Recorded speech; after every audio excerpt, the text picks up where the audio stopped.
به نام خدا. غزل نخست. الا یا ایها الساقی ادر کأسا و ناولها، که عشق آسان نمود اول ولی افتاد مشکلها. ای ساقی، ساقی رو صدا میزنه، ادر بگردان کاسه را کأسا و ناولها، و به ما بیاشام که عشق آسان نمود اول. در ابتدا عشق آسان خودش رو نشون داد، آسان می نمود، اما مشکلها در این راه افتاد. به بوی نافه‌ای کاخر سبازان طره بگشاید، ز تاب جعد مشکینش چه خون افتاد در دلها.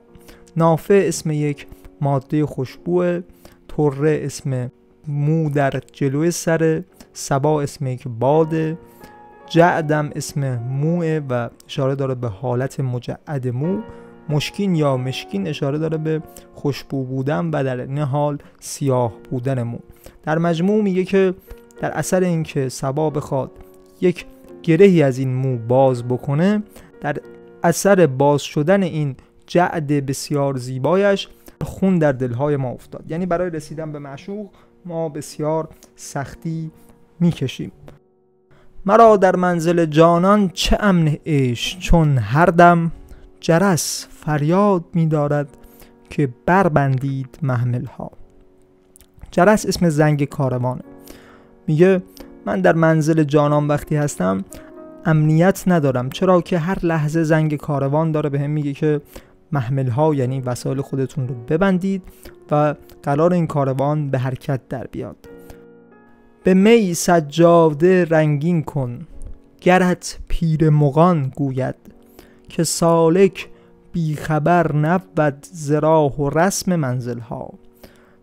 می یعنی شراب. میگه با شراب اگه پیر مغان بهت بگه سجاده رو هم رنگین کن، سجاده رو هم شراب زده کن، چرا که این پیر مغان مانند سالکیه که از راه و رسم منزلها، راه و رسم رسیدن به حقیقت با خبر و ناآشنا با این راه نیست. شب تاریک و بیم موج و گردابی چنین هایل، کجا دانند حال ما سبک باران ساحل ها.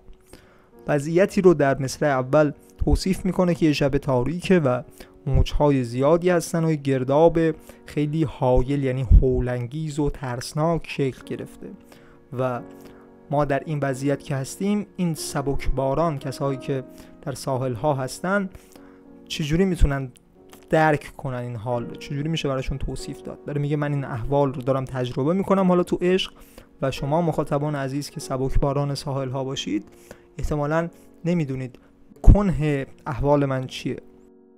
همه کارم ز خودکامی به بدنامی کشید آخر، نهان کی ماندان رازی که از او سازند محفل ها. در اثر خودکامی کارم و عاقبتم به بدنامی کشید و بدنام شدم. اون رازی که در تمام محفل ها ازش صحبت بشه چجوری میتونه پنهان بمونه؟ میگه من خودکامی کردم و بدنام شدم. علت بدنامی منم این بوده که در مورد خودکامی من در تمام محفل ها صحبت شده و در نهایت رازی که در تمام محفل ها مطرح بشه پنهان موندنش غیر ممکنه و بدنامی میاره. حضوری گر همی خواهی از او غایب مشو حافظ، متا ما تلق من تهوا دع دنیا و احملها. اگه حضور واقعی رو میخوای تجربه بکنی ای حافظ، از او غایب نشو، از معشوق غایب نشو، از یادش مبر. متا یعنی هر وقت، ما تلق من تهوا مشاهده کردی، به لقای کسی که دوستش داشتی رسیدی، دع دنیا یعنی دنیا رو به کنار بگذار، و احملها فراموشش کن. از واژه اهمال در زبان فارسی میاد.